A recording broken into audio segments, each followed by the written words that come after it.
Hello. So today I'm presenting an article on sight word recognition with third graders. The title of this article is An Evaluation of Strategic Incremental Research on Sight Word Acquisition Among Students with Specific Learning Disabilities in Reading.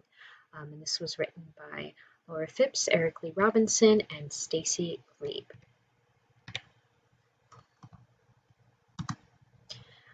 So for an overview of this article, the researchers were looking to see how effective strategic incremental research was for students with a learning disability focused on reading. And their focus was to ensure that these students could both learn the sight words in as little time as possible while also retaining after a week or two. Three third grade students were chosen. All of them had been retained before. All of them had been identified with the learning disability in reading. A few others had also had services in math, but that was not as necessary to the study. And they participated for 8 weeks, including a maintenance check after several sessions. The main researcher is also the school psychologist, and they, as well as paraprofessionals at the school, led SIR strategic incremental rehearsal twice a week in one-on-one sessions with each of the three students. In the results, all of the three students had improved over 6 weeks. I believe by the fifth session they had learned all 25 words, but they maintained an average of 20 during the maintenance session a week or two afterwards, and in doing so they met their IEP goals. Now, strategic incremental research, this is not on here, it is an adaptation of incremental research, which is a flashcard-based strategy to help students learn their sight words. In this strategy, an incremental rehearsal strategy, which is I believe common. I'm not in the third grade sphere, but from my reading, it seemed that this was a common strategy that was used. The teacher would hold up a sight word. They would say what the sight word was, and then students would repeat it back. And they would teach the sight words in this fashion. But in each session, the students would know 9 of the words that were being held up, and there would be only one new word, and so it was not far outside of their zone of proximal development. And so it would take a long time for students to learn these sight words, which is well and good for students who are just getting started, but for students who are already in third grade and are still struggling with their sight words and only reading at a low second grade level, as was the case for these three students, a more aggressive approach was necessary. So strategic incremental rehearsal, its main modification is that more words are included that students do not know, and it adapts as students either excel or as they regress. And the researcher uses just their wisdom and what they're noticing to determine if more words should be added in that students have not learned yet, or if they should focus on practice in that particular session. And the researchers determined that strategic incremental research, which is the strategy that they used, might be more effective for students who have been in special education and receiving services for a longer amount of time. That was their focus. Now on to author's perspective. So first of all, one of the things that the authors felt very strongly about was that there are very few studies that focus on students who have received special education services for an extended amount of time. They were frustrated that many studies focus on students who are just being identified as with a disability, or they've had minor interventions along their way, but not as much research was done with that school history in mind. And so every student had a section, even though there were only 3 students, they each had a section that detailed the kind of interventions they had received in the past, as well as what services they were currently receiving. That way their results could be compared to what they had done in the past, as well as what their initial reading levels were, and what their IEP goals were to be by the end of the year. And this sort of specific information made the students more than just a number on a page, but it helped compare with how is this student in this study like a student that I have in my class? What might I expect using this same sort of intervention? So we'll see in a second that low numbers do not guarantee excellent results. but because of their great detail with their subjects, it might be a bit more transferable to the classroom. Otherwise, another one of their perspectives with that strategy should be modified as students improve or struggle. They had a bit of an issue with incremental rehearsal because it was the same. It was like 9 things that they already knew. They guaranteed that students would be working at that 90% fulfillment rate, which for getting started and like needing to practice is all well and good, but it might not be like as effective for students who need to make great leaps and bounds in order to get on grade level in a short amount of time. And strategic incremental rehearsal adjusts as these students are working.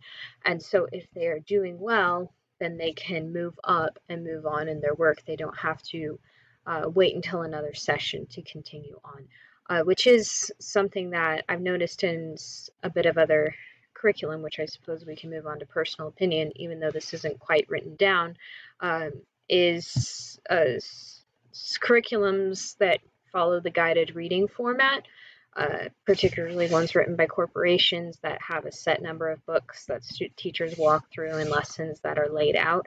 If students are excelling, then they should be moved to a different level, but given the amount of curriculum that's available or the structure of the lessons, students may be stuck in a certain reading level for an extended period of time until they are allowed to move up to another level, or if there's room, which is something that I've seen with the current reading group that I have in intervention at my school, is that some of them definitely need reading intervention at this level, but others, the word study doesn't benefit them as much as an intensive study in Greek and Latin roots or context clues would. But I digress. As far as my personal opinion concerning this article, overall, I thought it was quite insightful. I appreciated the researchers' how do you say, relationship with their students. The main researcher was the school's psychologist. The students were familiar with him, and given they attended a small rural school, they would have seen him, and he would have. And it's a she. The main researcher is a she. I don't know why I get that pronoun stuck in my head, but she would have been familiar with these students, and so it wasn't some outsider coming in and trying some strategy. The psychologist could study their profiles in great depth. However, the research pool is incredibly small. Only 3 students were studied, and so while this was a promising study in that all students improved their retention incredibly, going from knowing none of the words to retaining 20 out of 25 of the words in such few sessions, more research is needed before this strategy can be fully trusted. And another part of my opinion concerning this article is that they focused on retention.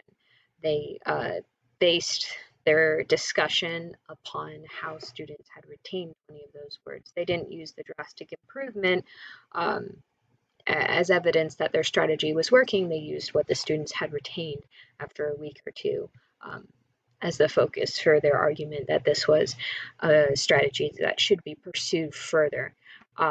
And the strategy's focus itself on long-term improvement is encouraging. As far as implications to practice, one of the interesting parts of this article was that each of the students had only been met with twice a week, whereas many studies have the students being met with every single day, usually by the same practitioner. However, this researcher was intent that the students would only be met with only 2 days a week, and their discussion on that was that in a typical school, paraprofessionals might have 8 minutes to sit down and work with a special education student a day. But combining that into every other day or 3 times a week, those students now have someone to sit down with them for 16 or 20 minutes. And more important work can be done in 20 minutes, as well as independent work assigned that they can then complete at their level is more effective than once a day. So that was an interesting pedagogical statement to be made, as well as it may apply to classroom practice in terms of how special educators that come into the classroom, how you can plan like groups that they can lead and such. Another implication was the focus on learner backgrounds. The researchers spent a lot of time talking about what the learners had gone through, where they had been retained, what their specific struggles were, other services they were receiving and had received in the past, as well as their IEP goals. It wasn't just there were 3 students that were identified with a specific learning disability in reading. It was this long case study on each of the students. And that was something that SIR required. Another implication is that truly effective strategies will work in the long term, and they don't take a whole lot of time to apply.